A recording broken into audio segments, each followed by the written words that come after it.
kali ini kami akan hadirkan informasi dari Provinsi Lampung. Ya. Ini ada rumah kalkun milenial. Jadi mungkin juga Anda belum pernah berpikir bahwa ternyata bisnis kalkun ini sangat menjanjikan. Dan rumah kalkun ini bahkan belum mampu memenuhi seluruh permintaan dari peminat kalkun itu sendiri begitu ya.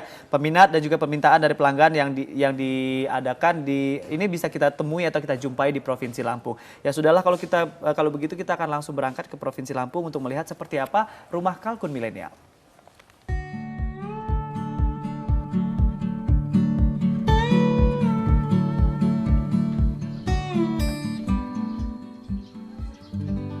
Selamat pagi pemirsa, saat ini saya sudah ada di rumah kalkun, tepatnya di Desa Sukoharjo 1, Kabupaten Pringsewu, Provinsi Lampung. Nah, di tempat ini kita dapat melihat budidaya, pengolahan, pemasaran, dan pelatihan kalkun. Bagaimana usaha ini tetap berjalan di tengah pandemi COVID-19?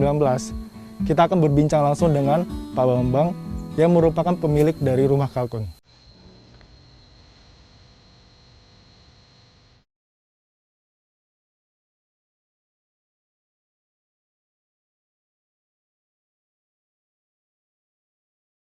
Sejak beberapa tahun lalu, kalkun mulai dibudidayakan di Kabupaten Pringsewu, Lampung. Namun, belum sebanyak ternak ayam.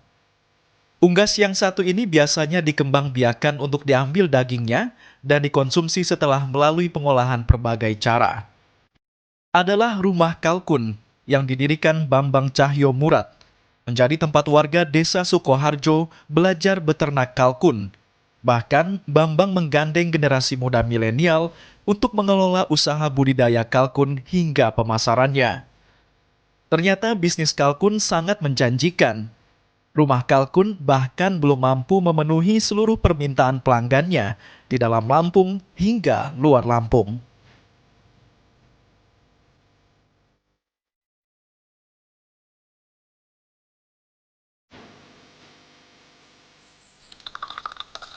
Selamat pagi Pak, Selamat pagi. apa kabar? Oh, baik, baik, baik. Tadi saya sudah melihat ternak kalkun di belakang. Apa sih Pak yang membuat Bapak tertarik untuk ternak kalkun ini Pak? Banyak hal ya. Waktu itu kalau kita kembali ke masa lalu, waktu itu zaman Krismon tahun 98 itu terjadi krisis ekonomi yang luar biasa sehingga hampir seluruh usaha itu bangkrut ya, termasuk saya. Saya cari alternatif baru dan saya menemukan kalkun. Jadi dari satu sisi secara bisnis itu satu peluang yang bagus karena Indonesia belum mengusahakan kalkun. Yang kedua punya kelebihan produk kalkun ini. Ya, daging kalkun ini punya banyak kelebihan. Antara lain protein tinggi, rendah lemak, rendah kolesterol, dan secara pemeliharaan itu sangat adaptif di Indonesia. Saya kira itu yang utama. Apakah sulit Pak untuk Bapak dalam beternak kalkun ini? Ya sulitnya karena pertama kali saya mulai beternak itu masih nol ya, nol dalam hal pengetahuan, dalam pengalaman ya. Sehingga saya harus mempelajari betul-betul dari A sampai Z ya. Dari latar belakangnya sampai biologi, kehidupannya, saya harus pelajari betul ya. Itulah kesulitan yang pertama. Tapi setelah ketahuan semuanya, saya kira itu hal yang tidak begitu sulit ya. Kalkun ini yaitu dia senang mengkonsumsi daun-daunan. Tapi justru inilah kelebihan kalkun ya. Dengan daun-daunan kita bisa meningkatkan nilai atau kualitas daging kalkun ya. Sekaligus juga efisiensi dalam pakan. Dari sisi budidaya nggak beda jauh ya dengan unggas yang lain. Kita sama harus mengusahakan bibitnya dulu, kemudian cara makannya ya antara lain harus dengan biji-bijian yang proteinnya cukup tinggi ya. Untuk kalkun bisa lebih tinggi lagi. Kemudian memberi makannya juga sama ya, bisa 2 kali, bisa 3 kali dengan minum tanpa henti. Dan yang lain-lainnya selama kebutuhan protein, kalori, dan mineralnya terpenuhi, saya kira kalkun bisa tumbuh dengan sangat bagus ya. Lalu kenapa nih pada akhirnya Bapak mendirikan usaha rumah kalkun ini? Iya, saya sengaja mendirikan rumah kalkun ini. Saya ingin menjadikan rumah kalkun ini sebagai satu center atau pusat ya. karena dengan saya sendirian ya, otomatis kalkun ini perkembangannya dan pengembangannya menjadi sulit. Dengan adanya rumah kalkun ini ya, saya bisa mengajak ya, terutama anak-anak milenial untuk ikut bergerak beternak, menjadikan rumah kalkun tempat semacam apa namanya ya, model gitu ya, model ya, untuk bagaimana cara beternaknya, bagaimana cara mengolahnya, dan sekaligus bagaimana memasarkannya. Jadi di sini merupakan suatu tempat pelatihan lah. Dengan adanya pelatihan ini tentunya saya sangat meyakini ya, perkembangan bisa menjadi menjadi lebih baik dan banyak orang yang bisa ikut terlibat. Kalau saya sendirian, apalagi udah tua kayak gini, otomatis nggak mungkin saya melakukan semuanya sendirian. Saya kira itu. Untuk rumah kalkun ini identik ya, atau didirikan setelah ada lembaga yang namanya Pusat Pelatihan Pertanian, yaitu kita punya namanya P4S Mitra Alam. Nah, ini tempat pelatihan ya, sehingga secara kelembagaan kita punya yang sah, dan ini ada badannya, yang badan pembinaannya itu dari pemerintah pusat, dari Badan BPSDM Pertanian ya. Nah, inilah yang kita gunakan. Kalau ada resmi kita gunakan P4S Alam, tapi lebih dikenal dengan rumah kalkun, saya kira itu. Lalu apakah saat pandemi COVID-19 ini usaha Bapak juga ikut terdampak? Iya, saya kira secara langsung iya, secara tidak langsung juga iya ya, secara langsung tidak langsung. Jadi terutama pada awal-awalnya ini ya, begitu ada semacam panik gitu ya, yaitu konsumsi kalkun menjadi sangat berkurang. Juga kegiatan-kegiatan masyarakat ya, termasuk kita sering kumpul-kumpul itu menjadi sangat terbatas ya. Nah, ini membuat pergerakan kegiatan ini menjadi melemah ya. Jadi semacam semangatnya turun. Bahkan mungkin sebagian ada yang panik ya. Bagaimana kita harus berusaha? Itu sangat berdampak, terutama pada awal-awalnya. Nah, tapi setelah sekian minggu ya, kalau nggak salah sekitar 2-3 minggu ya, itu mungkin karena orang-orang yang dibatasi pergerakannya, pertemuan ini pada jenuh ya, dia ingin mencari sesuatu yang lain. Lah ini konsumen-konsumen yang lama ini mulai bermunculan ingin sesuatu yang baru. Lah rupanya kalkun menjadi sesuatu yang baru buat mereka. Di tempat yang terbuka seperti ini ya, mereka ingin menikmati makanan yang mungkin bagi mereka sangat istimewa ya. Di samping gizinya bagus, rasanya enak. Nah inilah mereka temukan. Nah setelah itu luar biasa permintaan. Bahkan kita sampai detik ini kita nggak punya kalkun, sangat terbatas persediaannya. Saya kira itu ya. Nah, ini juga dilihat oleh anak-anak milenial yang ikut bergerak di ternak maupun pengolahan. Mereka sekarang kekurangan bahan juga karena permintaan kalkun luar biasa terakhir ini. Lalu apa yang Bapak lakukan pada usaha ternak kalkun Bapak di era new normal ini, Pak?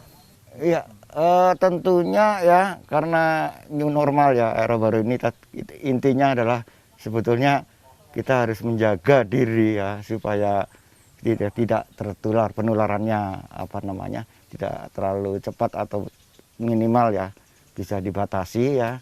Kita menyediakan fasilitasi ya, supaya mengikuti SOP kesehatan itu ya. Yang jelas dari sana kita punya tempat untuk bahkan untuk mencelupkan kaki ya, supaya masuk ke lokasi ini tidak terkena membawa penyakit, sehingga masuk lokasi ini lokasi bersih. Kemudian cuci tangan banyak sekali ya, kemudian pakai masker tetap. Kemudian tempat ini biasanya bisa nampung banyak orang, kita jadwal by order.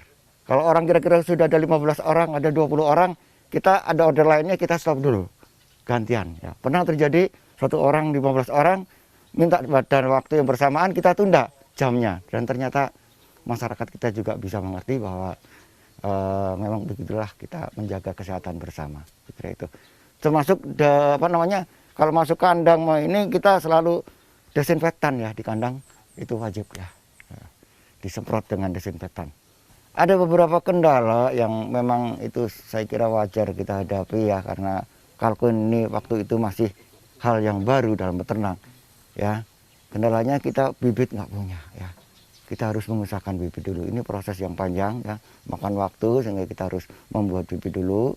Dan ini sementara di masyarakat ternak kalkun belum banyak, itu kendala yang utama. Kita mendapatkan bahannya ini untuk jadikan bibit agak sulit, itu yang kedua.